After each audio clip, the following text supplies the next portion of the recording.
Саламатсыздарбы? Бүгүн 18 август. Жаңылыктардын түшкү топтому. Кызматыңыздарда мен Асель Болотбекова. Алдыда кыскача анонстор менен тааныштырабыз. Өмүрбек Текебаев шайлоого катышпайт. 1-класстын окуучулары күн сайын мектепте барып окушат. 155 кишиден коронавирус чыкты. Беларуста жапырт иш таштоо башталды. Ушул жана башка жаңылыктар менен алдыда кененирээк тааныштырабыз. Бүгүн өлкө аймагында 155 кишиден коронавирус чыкты. Ушуну менен вирус илештирип алгандардын жалпы саны 42.146 киши болду.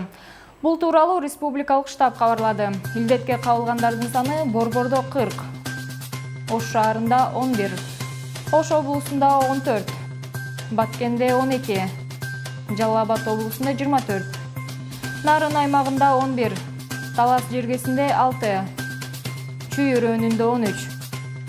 Ал эми Ысык көл облусунда 24 учур катталды. Жаңы катталган бейтаптардын 3-өө медицина кызматкерлери экени айтылды. Алар Бишкек менен Ош шаарларында жана Жалал Абад облусунда. Өмүрбек Текебаев шайлоого катышпайт. Бул тууралуу Ата Мекен партиясынын лидери Өмүрбек Текебаев 17 августта партиянын жыйынында билдирди. Ата Мекен партиясы бул ирет шайлоого жаштарды жиберип жатат. Аларды депутат Жанарбек Акаев баштап барат. Кече 17 августта Бишкек шаарында Ата Мекен социалисттик партиясынын кезектеги курултайы ачык асман алдында өттү. Анда алдыдагы парламенттик шайлоого талапкерлердин тизмеси аныкталып, платформасы талкууланды. Андан тышкары курултайда партиянын негиздөөчүлөрү Өмүрбек Текебаев, Душен Кулчотонов, Асия Сасыкбаева алдыдагы парламенттик шайлоого барбай, жаштарга жол бошоторун жарыялашты.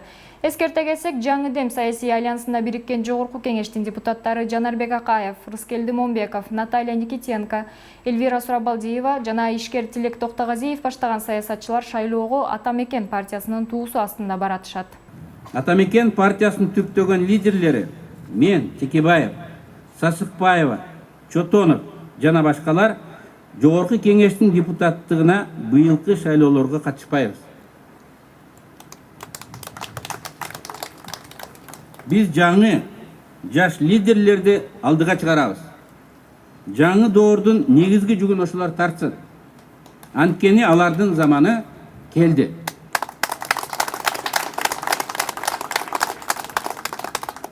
Эки миң 15 жылы партиянын съездинде мен 2020 жылкы шайлоолорго партия жаңы лидер, жаңы тизме менен барат деп айткам. Анда ал лидер ким болорун мен билген эмесмин. Эч кимибиз билген эмеспиз.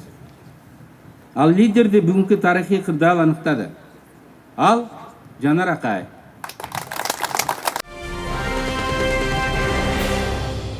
Генерал Курсан Асанов жана Акшумкар партиясынын төрагасы Темир Сариев Адахан Мадумаров лидерлик кылган Бүтүн Кыргызстан саясий партиясы менен шайлоого аттанат. Бул тууралуу алар Facebook баракчасына жарыялашты.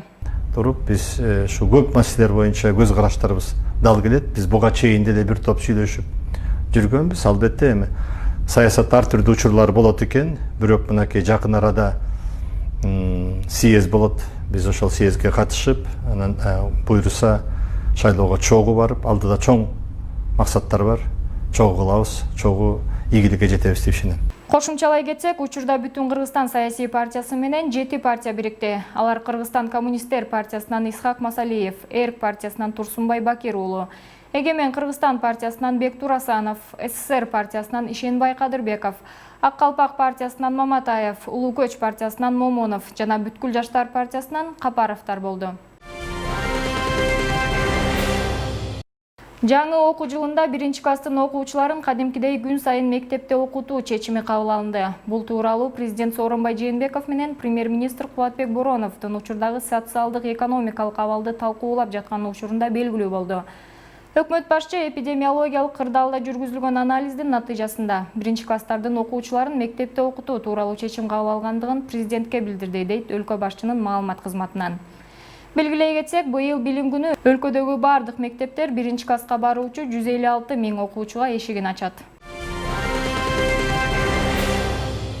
17 августтан тартып Беларуста жумушчулар жапырт иш таштоону башташты. Алар кайра шайлоо өткөрүүнү, күч түзүмдөрүн демонстранттарга карата зомбулугун токтотуп, кармалгандарды бошотууну жана башкысы президент Александр Лукашенконун кызматтан кетишин талап кылышууда. Бирок Лукашенко мени өлтүрмөйүн, башка шайлоо болбойт деп кошумчалады. Жапырт иш таштоого өлкө боюнча бир катар ишканалар, анын ичинде МТЗ, МАЗ, Белшина өңдүү ири машина куруучу заводдору, андан тышкары Гродно Азот, Беларускалий, нафтан өңдүү ири ишканалардын жумушчулары кошулду. Ысык Көл облусунда уюшкан кылмыштуу топтун мүчөсү катары катталган адам кармалды. Бул тууралуу 17 августта Ички иштер башкармалыгынын басма сөз кызматы билдирди. Маалымат боюнча Ысык Көл облусунун Ички иштер башкармалыгынын криминалдык полиция кызматынын ыкчам тобуна Чолпон Ата шаарындагы Нуке кайманаты бар адам баңгизаттарды үйдө сактап жүргөнү тууралуу маалымат түшкөн. Бул факты Ысык Көл облустук Ички иштер башкармалыгынын укук бузуулардын жана кылмыштын бирдиктүү реестрине катталып, ыкчам иликтөө иш-чараларынын жүрүшүндө шектүүнүн өздүгү аныкталган. Уюшкан кылмыштуу тобунун мүчөсү катары Ички иштер министрлигинин ыкчам каттоосунда турган Чолпон Ата шаарынын 23 жаштагы тургунунун үйүндө издөө жүргүзүлүп, ал жерден желим баштыкта баңгизаты табылып кармалган. Көзөмөлдөө учурунда алынган заттын салмагы 295 граммды түзүп, соттук химиялык экспертиза колго түшкөн баңгизаты марихуанага таандык экендигин көрсөттү. Кармалган адам Ысык Көл облустук Ички иштер башкармалыгынын убактылуу кармоочу жайына камакка алынып, сотто алдын алуу чарасы шайланганга чейин кармалды. Ушуну менен түшкү жаңылыктар топтому аягына чыкты. Кийинки көрүшкөнгө чейин сак саламатта туруңуздар.